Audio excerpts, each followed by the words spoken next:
The PS TVET, my dear sister, Dr. Moria, the chair of the board, Kabete National Polytechnic.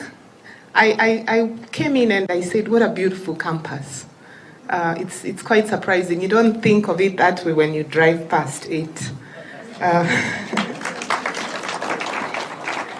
Allow me to also recognize the principal who's hosting us, the leadership in the TVET ecosystem, partners, I'll do that again, Gideon, the media, and everyone present here. Good morning. It's a beautiful morning, despite the rains, right? And it's a great, great privilege for me, for the ILO to be part of this. Looking back is how I look at it. Looking back at TVET for 100 years and looking forward. Yeah, because you don't want to be stuck. You don't stay like this, right? Even when you're driving, you look, see who's coming, and you keep moving on. But then you move with a different strategy. Gideon has asked that I speak for a minute, but I'll seek his indulgence to speak for 2 or 3. We as the ILO, we are the UN Agency for the World of Work. And why I like to introduce us this way is because TVET is about employment. And so we will never be able to talk about employment anywhere in the world if we are not speaking about the process of getting people into employment. And the TVET sector is right at the heart of it.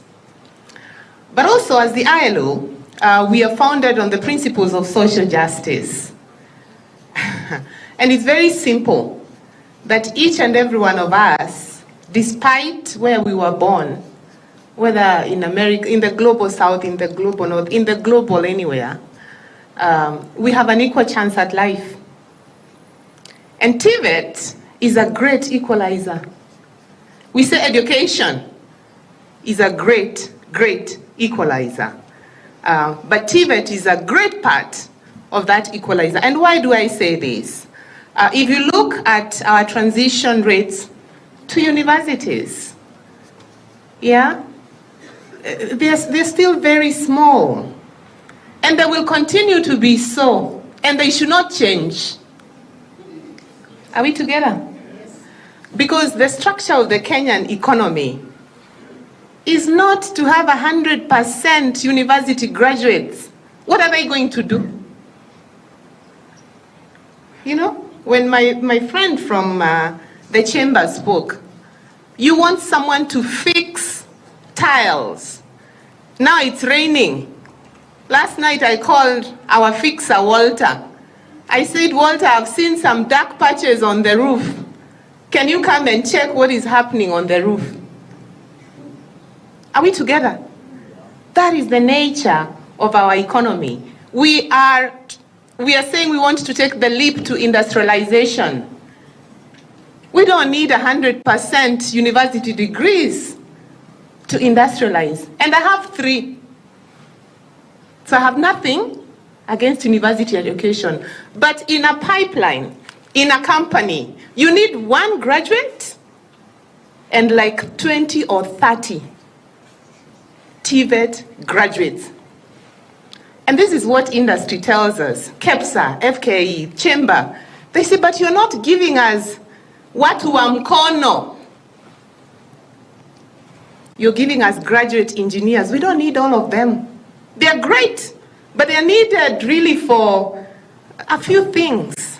The real changes for our economy, which is largely informal, these will be powered by the TVET sector. But how does that TVET sector look like then? Okay? 1, it needs to be inclusive. Gender, you know, most marginalized parts of our country, and Dr. Desai has spoken about that everyone needs to be brought on board. But the challenge we have is that, one of the challenges is that a lot of the really excellent TVET is still very inaccessible. We need to have the equivalent of this beautiful institution across the 47 countries with the same level of training, right? That is how TVET is going to be felt across the country. That you don't, if you go to a VTC, then you become second class. Are we together? We alienda VTC.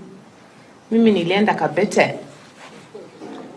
Yeah, we need to have the same level of capacity of the trainers. That's very key. It's a key building block of the trainers, of the equipment, the curriculum, but also the access to industry. And that's why we keep talking about industry. The other thing I would like to mention is the relevance of TVET, and then I'll hand back over to Gideon. You know, TVET is, occupations are changing so fast. And think even about yourself. If you're doing your job the same way you're doing it 10 years ago, there's a problem. There's a problem. There are those emergent skills, they are calling them human skills, soft skills, but also technical skills that we've had to adapt. And one of the things I like to use is the cabinet in Kenya. You don't hear people putting papers together. Have you seen that? So everyone is digital. They walk into, I find it really beautiful. I always look at their photos. They walk in with 10 years ago, they would walk in like this, with a lot of folders and paperwork. That is a simple example. Many of us are hustlers, we have side gigs, we have farms. The people that we work with, we need a different type of skill set. Now, imagine industry where you have to be productive, competitive, or ship out. It's about the money. Yeah? Industry is telling us this is where we need to be competitive. Because ladies and gentlemen, you know what happens when businesses are competitive?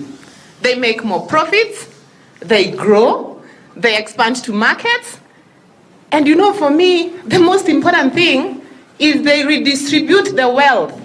How? By employing more people. So how does the TVET sector support us to enable a distribution of wealth, enable more money in people's pockets for each and every corner of this country? We are committed peers. We will avail our resources. We are not a big donor. As the ILO, we have catalytic funding, but I will tell you what we do have that is really excellent. It is technical capacity, because we bring experiences that we have from, I think now we have 176 member states of the ILO, from the developed to the middle developing to least developed. We have all those experiences, and we are going to be able to share them with Kenya so that the TVET agenda does not make mistakes that have been made before and can leverage on some of the great opportunities that exist in other parts of the world. Thank you for having us here and for listening to me.